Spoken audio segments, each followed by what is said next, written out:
कौन थी वो? मैं 8 महीने की प्रेग्नेंट थी और अपनी डिलीवरी के लिए अपने मायके गई थी। माँ ने मुझे फोन पर बताया, घर के पीछे की तरफ जो खाली जमीन थी ना, वहां पर एक नया कमरा बनवा लिया है। इतने सालों के बाद जैसे ही अपने घर में कदम रखा, कुछ अलग सा लगा। माँ, ये घर के पीछे की तरफ नया कमरा बनवाने की क्या जरूरत थी? अरे बेटा, घर के पीछे दूर दूर तक खाली जमीन है। तेरे पापा को कई दिनों से लग रहा था कि यहाँ पर एक कमरा बनवा लेंगे तो ताजा हवा मिल जाया करेगी। अब तो ये सब छोड़ और चल जल्दी से दूध पी ले। माँ, मैं थोड़ी देर में पी लूंगी, आप सो जाओ। मैंने दूध का गिलास उठाकर उस खिड़की में रख दिया। पता नहीं कब आंख लग गई। अचानक से खिड़की के पल्लों के खड़कने की तेज आवाज आई। दूध का गिलास धड़ाम से जमीन पर आ गिरा। जमीन पर गिरते ही दूध का रंग लाल हो चुका था। मैंने खिड़की से झांक कर बाहर देखा। चारों तरफ धूप अंधेरा था। उस अंधेरे की तरफ से कुछ आवाजें आ रही थी, जैसे छोटे बच्चे आपस में खिलखिलाकर मस्ती कर रहे हो।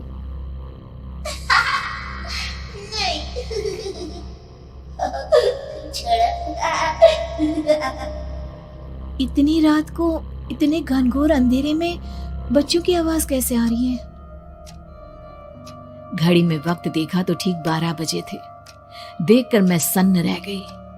बुरी आत्माओं और भूतों की कई कहानियां मैं सुन चुकी थी।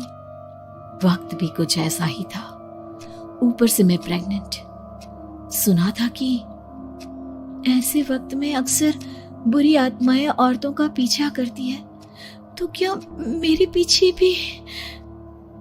पसीने से तरबतर बड़ी मुश्किल से, जैसे कांपते हाथों से मैंने उस खिड़की को बंद किया। जल्दी से जल्दी उस कमरे से बाहर निकलकर माँ के पास जाने के बारे में सोचा, लेकिन जैसे ही दरवाजे की तरफ पलटी, लगा कोई साया हवा की स्पीड से दरवाजे के सामने से गुजर गया। मेरे गले में अटक कर रह गई। मैं जोर से चीख कर माँ को बुलाना चाहती थी, लेकिन वो आवाज खुद मेरे कानों तक नहीं पहुंच पा रही थी। तो माँ तक कैसे पहुंचती?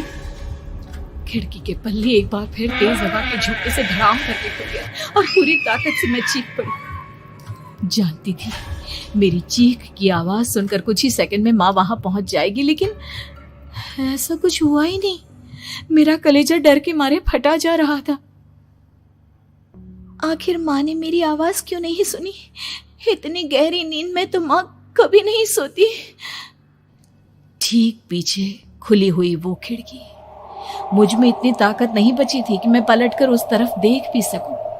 हवा का एक सनसनाता हुआ झोंका उसी वक्त मेरे कानों से आकर टकराया। लगा जैसे किसी ने दबी हुई आवाज में धीरे से मुझसे कहा, चली जाओ यहाँ से। मैंने दोनों हाथ अपने कानों पर रख लिए और एक बार फिर ताकत लगाकर जोर से चीखने की कोशिश की। माँ! पापा! मेरी आवाज उस कमरे की दीवारों से टकराकर वापस मुझे ही सुनाई दे रही थी। जितनी ताकत के साथ मैंने चीखने की कोशिश की थी, कुछ ही देर बाद उससे कहीं ज्यादा तेज और दर्दनाक चीख मुझे सुनाई देने लगी। ये आवाज ठीक मेरे पीछे खिड़की से आ रही थी। वो आवाज मेरे कानों में पिघलते हुए लोहे की तरह गिर रही थी। उन आवाजों में हैवानियत थी। वो आवाजें किसी इंसान की नहीं है, इतना मैं समझ चुकी थी। कांप रहे हाथों से मैंने अंधेरे में कुछ ढूंढने की कोशिश की। तभी अचानक मेरा हाथ बेड पर रखी टॉर्च पर पड़ा। किसी तरह ताकत लगाकर टॉर्च का बटन ऑन किया, लेकिन ये क्या? सामने दरवाजे पर 3 छोटी लड़कियां खड़ी हुई थी। उनके हाथ में स्टील के चमचमाते हुए चाकू थे। मैं घबराकर लड़खड़ाई और पीछे की तरफ हटी, लेकिन तब तक वो मेरे पास आ चुकी थी। उनकी गर्दन टेढ़ी थी और उनके हाथों के वो चाकू मेरे पेट को निशाना बनाने को तैयार। मैं जोर से चीखी, नहीं, छोड़ दो मेरे बच्चे को, मत मारो, मत मारो, छोड़ दो मेरे बच्चे को। सोनाली, क्या हुआ बेटा? तू इतनी डरी हुई क्यों है? उठ बेटा, क्या हुआ? हड़बड़ाकर मैंने अपनी आंखें खोली। देखा तो दिन निकल आया था। माँ मुझे जगा रही थी। मेरा चेहरा पूरा पसीने से लथपथ था। क्या हुआ बेटा, तुमने कोई बुरा सपना देखा क्या? मैं अभी तक अपने पूरे होश में नहीं थी। वो मेरे बच्चे को मार देगी माँ। वो लड़की मेरे बच्चे को। मैंने घबराकर अपने पेट को छुआ। सब कुछ ठीक था। और वो दूध जो रात को यहाँ पर गिर गया था, उसका रंग लाल हो गया था। माँ ने हंसते हुए दूध का गिलास मुझे दिखाया। तुमने दूध पिया ही नहीं, पूरा का पूरा ऐसे ही रखा हुआ है।